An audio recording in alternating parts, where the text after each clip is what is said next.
Itong Barangay Ginebra daw ayon dito sa mga insiders ay hihirit pa raw ng trade bago matapos itong finals.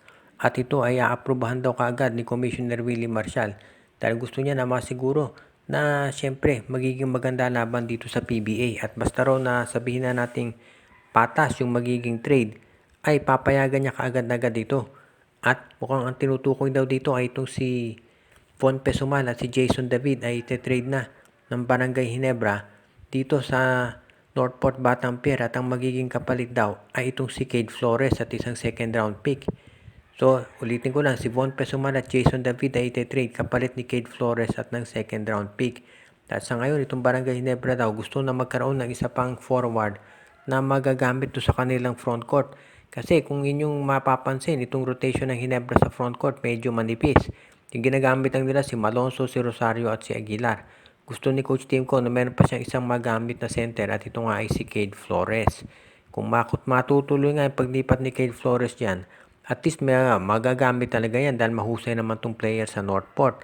At alam din naman natin na yung second round pick ng Northport magiging valuable yan o kaya magiging trade asset ng Ginebra.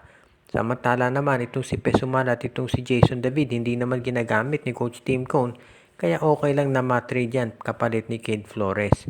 Sigurado naman na aaprubahan ito kaagad ng PBA Trade Committee dahil hindi rin naman masasabi na starter itong si Flores dito sa Meralco Bulls. Kaya nga itong line-up nitong Barangay Ginebra kahit na mawala itong si David at si Pesumal, hindi naman yan magiging sabihin na nating malaking kawalan para dito sa Ginebra. At ito naman PBA, alam nila na itong si Cade Flores at second round pick for Pesumal at dito kay Jason David ay balance trade yan. Kaya sigurado na ito'y maaaprubahan agad at hindi ito magkakaroon ng objections yung mga ibang mga teams. Kung sakasakali nga na matuloy ang nabanggit na trade, ito si Cade Flores, hindi yan magiging starter sa Ginebra. Pero yan ay magiging bench player at ito yung napaka-importante para sa isang serye. Katulad nito na alam nating napakahaba, malamang umabot yan ng Game 7.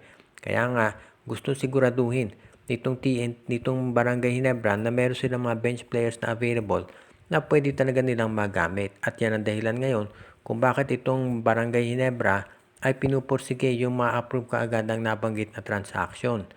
At pagdating naman dito sa finals, mukhang decidido na si Justin Brownlee na maglaro kahit siya ay merong injury. Kaya nga maraming naniniwala talaga na hindi na magpapalit ng import ang Barangay Ginebra. At kung sakasakali nga na talagang hindi na sila magpalit ng import, good news yan.